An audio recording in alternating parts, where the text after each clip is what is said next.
Audio Jungle. Audio Jungle.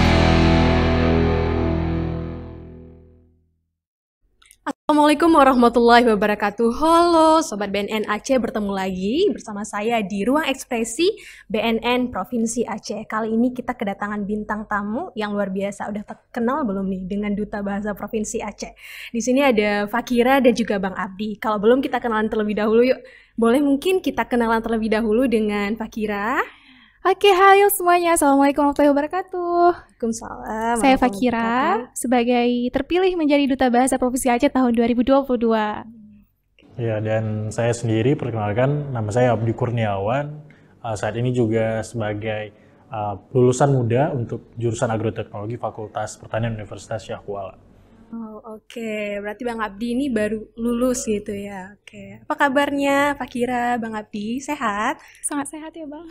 Alhamdulillah ya, sehat. Kegiatan saat ini, aktivitas sehari-harinya selain menjabat sebagai Duta Bahasa, kegiatannya apa nih? Kalau saya pribadi sebagai mahasiswi baru di bidang pendidikan dokter, mungkin kita sama, Kak. Gitu. Dan kalau saya sendiri, selain fokus ke Duta Bahasa, juga sebelumnya pernah menjadi tenaga pengajar di beberapa sekolah dan fokus ke pembimbingan Duta Bahasa ini sendiri. Yang akan go ke nasional ya, Bang? Iya, insya Allah. Ya. Itu pada tanggal berapa tuh bahkan ke nasional? Kalau dari jadwal tahun-tahun sebelumnya dilaksanakan di bulan 10, insya Allah. Insya Allah. Kami mohon doanya juga bagi teman-teman yang menonton podcast, semoga dilancarkan dan bisa mengharumkan nama baik Aceh. Amin, ya Rabbal alamin.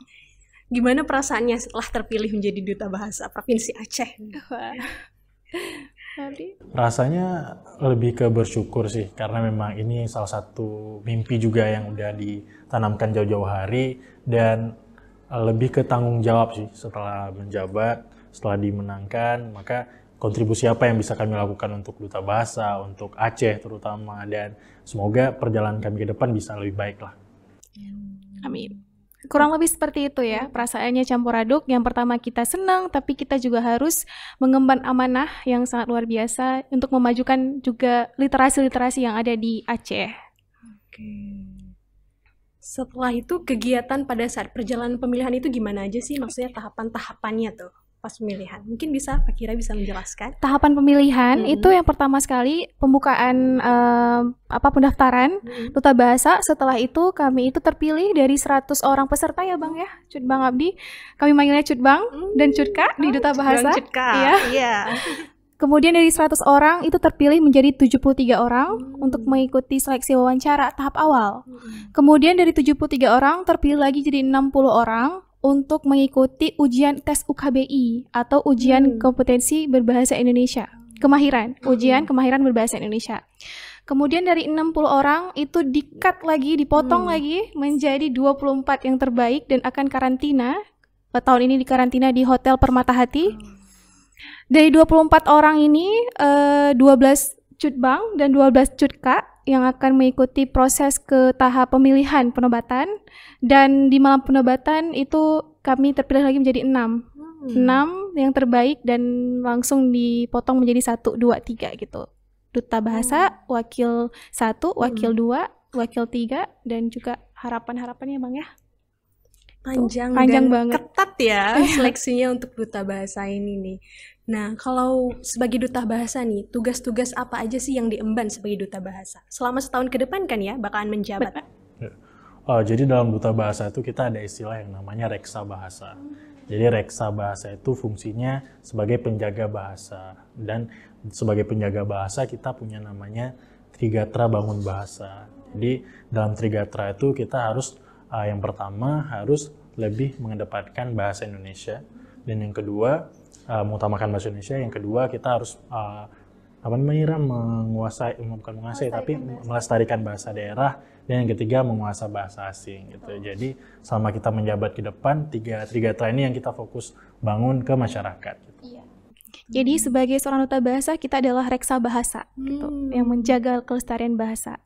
Ibaratnya kayak, oh ini dutanya bahasa gitu loh. Jadi dijaga bahasanya, mulai dari bahasa daerah dilestarikan, kemudian bahasa Indonesianya juga digunakan dengan baik, dan bahasa asing juga dikuasai gitu ya. Berarti masing-masing dari Cutbang dan Cutka ini menguasai tiga bahasa itu. Bahasa daerah, bahasa Indonesia, dan bahasa asing. Insya Allah. Luar biasa ya teman-teman semua. Iya. Cutbang dan Cutka kita ini. Oke. Tidak kalah dong dengan teman kita ya, Duta Anti Narkoba. Oke. Kemudian juga selain misalnya sebagai reksa bahasa, bagaimana cara sosialisasinya mungkin, bagaimana kerjanya, dan bagaimana sih sosialisasi yang sering dilakukan tuh? Kalau untuk kami pribadi sebagai duta bahasa itu melalui sosial media, itu sudah pasti Iya. karena kita sosial media itu menjangkau masyarakat luas gitu ya kan. Terus yang kedua, kami itu juga ada program-program yang sudah mau dirilis itu yaitu boleh dibilang apa ini perlombaan itu 17 Agustus ya, ada perlombaan juga ntar tanggal 17 Agustus itu juga dari duta bahasa dan sedang dicanangkan. Iya. Kemudian beberapa program lainnya, salah satunya itu ada Kiprah Niraksara, yaitu adalah seorang yang niraksara yang tidak bisa membaca, tidak bisa menulis, tapi nanti kita akan kita akan bangun sebuah komunitas untuk orang-orang yang tidak bisa membaca dan menulis, kita akan membantunya seperti itu. Jadi ini adalah sebuah program yang mulia tanpa ada biaya, dan kami juga ingin seperti yang tadi kami bicarakan sebelumnya, kami ingin mengangkat literasi yang ada di Aceh supaya Aceh itu tidak ketinggalan dengan provinsi yang lain. Seperti itu. Keren banget, Masya Allah. Berarti itu bener-bener kayak mulia banget gak sih ketika membantu teman-teman yang mungkin niraksara itu Betul. bisa kembali ataupun bisa lebih bisa membaca gitu ya sebelumnya ya. Iya.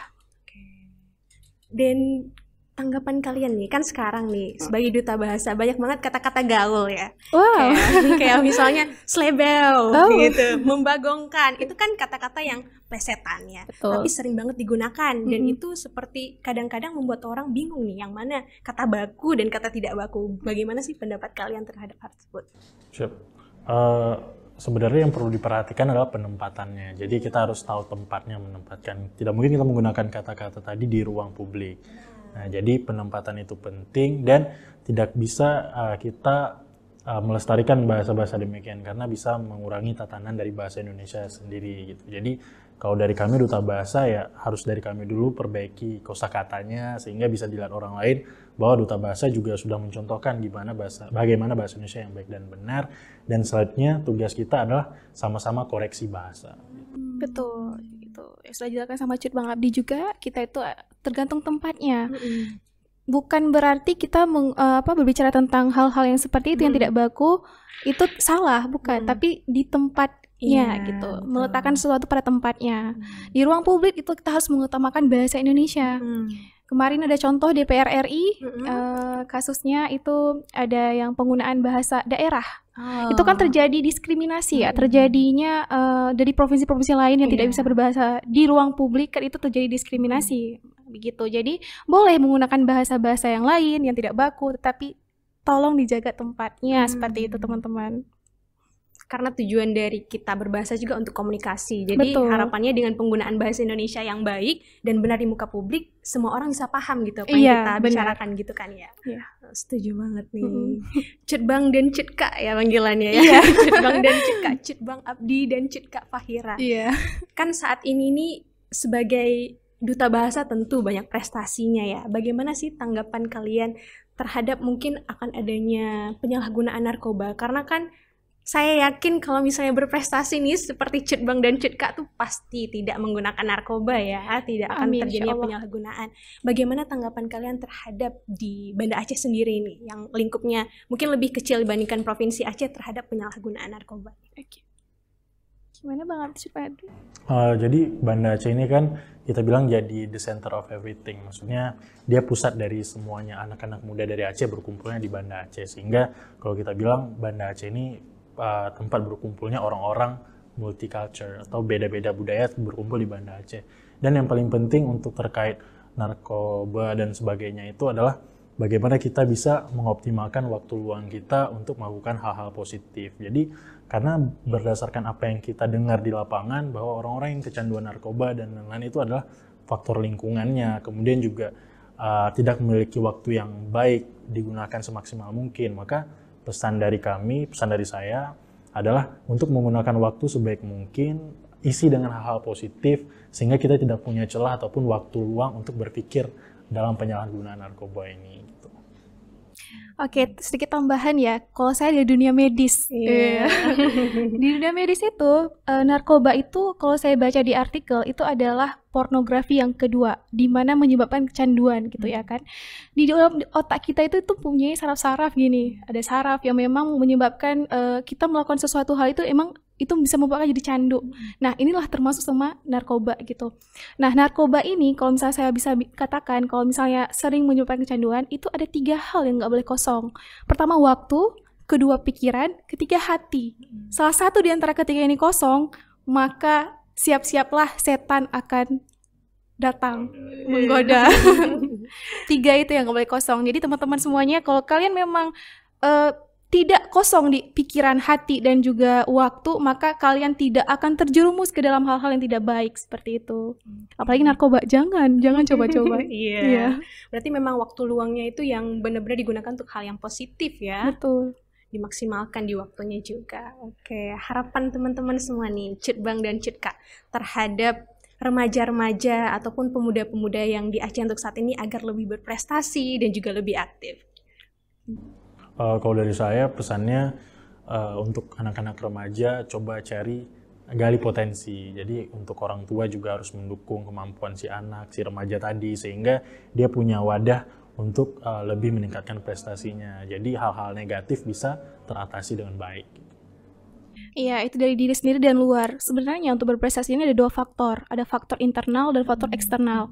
Dalam faktor internal itu kita harus who am I? Kita itu siapa? Mau jadi apa? Kita harus tahu dulu. Jadi kenali potensi diri sendiri.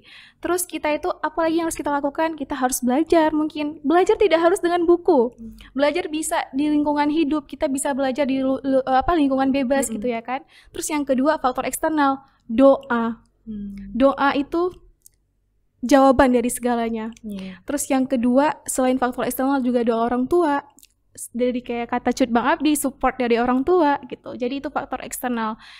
Jika kita memiliki 2 faktor tersebut, kita bisa menjadi seseorang yang akan dikenal dibandingkan orang-orang yang lain gitu. Maksudnya gimana? Kita bisa menjadi seorang yang unik, yang berbeda gitu. Kita semua pintar, tapi kita harus menjadi pribadi yang unik sehingga kita itu bisa bisa menjalani kegiatan yang produktif gitu. Jadi sebagai seorang pribadi yang unik, yang memang berbeda dari yang lain, maksudnya berbeda dalam hal positif gitu. Jadi menurut saya 2 faktor itu sih. Oke, ini kan tadi di awal kita bahas bakalan ke nasional nih. Mungkin boleh dong diucapkan ataupun berharap dukungan, doa-doa dari teman-teman semua bagaimana? Gitu. Ya, jadi doa kami mudah-mudahan Aceh bisa mendapat posisi terbaik lah. Amin. Ya, jadi kita juga bisa menunjukkan bahwa walaupun kita anak daerah datang dari ujung Sumatera, tapi kita juga punya daya saing yang sama untuk anak-anak di Jakarta dan lain-lain. Betul. Amin. Teman-teman semuanya, di podcast BNN ini saya memohon untuk mohon doanya, semoga kami dilancarkan ke sana. Kemudian kami juga bisa mengharumkan nama Aceh yang terbaik karena dengan dukungan dan doa yang tadi saya bilang faktor eksternal, kita tidak tahu doa siapa yang dihijabah. Mungkin teman-teman yang berdoa mungkin salah satunya sudah dihijabah gitu. Setidaknya Aceh bisa menempatkan posisi yang terbaik. Amin. Amin ya rabbal alamin. Semoga kita doain sama-sama nih Cut Bang dan Cut Kak ini dapat tempat yang terbaik di nasional nantinya. Amin. Terima kasih banyak Cut Bang Abdi dan Cut Kak Fakira. Terima kasih untuk sharing-sharing kita di podcast hari ini. Teman-teman juga terima kasih banyak sudah menonton podcast pada hari ini. Saya Rani Salsabila Effendi, mohon undur diri. Wassalamualaikum warahmatullahi wabarakatuh. Waalaikumsalam warahmatullahi wabarakatuh.